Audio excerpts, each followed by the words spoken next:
Welcome back to Schuyler Hill. Tonight we're in the garage. Need to get the generator fixed up. As you can see, it's cold outside by the snow in the skid steer bucket here.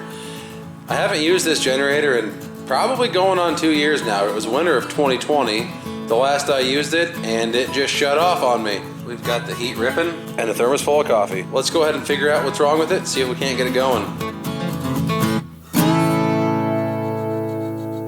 What you should see is a nice little spark across this gap if this engine has spark. Absolutely nothing. Now that I've unhooked the low oil shutdown, let's see if we've got spark. Oh, it was right there. Did you see it? Yep. I've known for quite a while what was wrong with this thing. I just wanted to show it on video for you guys. I like to procrastinate as much as the next guy. Like I've said, this thing hasn't worked since the winter of 2020. And I bought a low oil shutdown on eBay, and it was shipped, that's right, September 5th, 2021. Here's the part number of the kit I'm installing. It's the whole oil guard kit, original, new old stock Briggs Stratton. Comes with, well, excuse this, there's a bunch of other junk up here. Comes with this cute little light here. Bunch of hardware, plugs. I don't really know what all this junk is for. All I'm concerned about is this piece right here. This is what actually goes inside the engine and does the magical reading of your oil level. Also comes with a new gasket, so I'm just going to slide out the old one, slide this one in, and hopefully it's fixed. I tilted it up here and stuck a jack stand under it because it's got fresh oil on it. I just changed it back in 2020 after it ran for 7 days, so clearly I'm not going to change it again. I will, however, clean all this junk off before I remove that old sensor.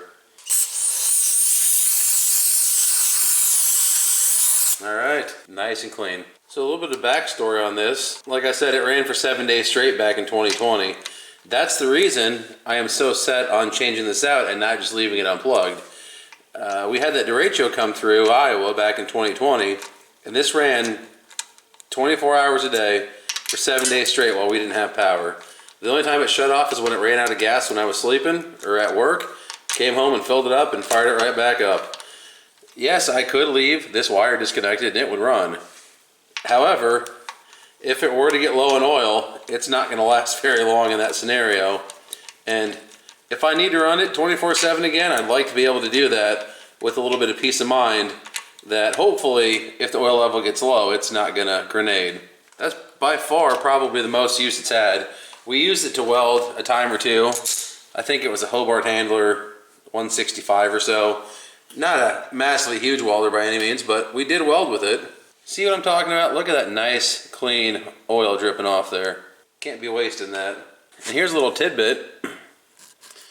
If you guys wanna know how to read date codes on plastic, you can see that says 98, so that's 1998, and then the arrow here points to, what is that, 3? So this was produced in March of 1998. Just finished scraping off the old gasket material. I've got the new one right here on the sensor. This one does not have a date code. I was curious if it would.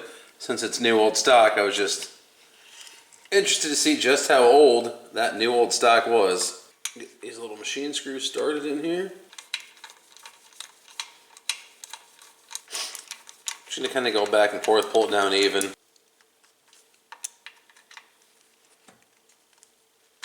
Oop.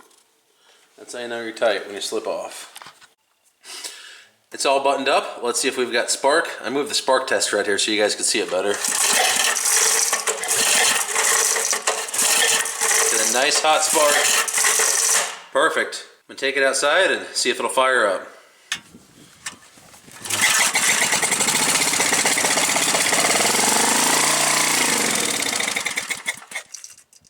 Maybe I should have left the choke on a touch longer, but hey, it runs now.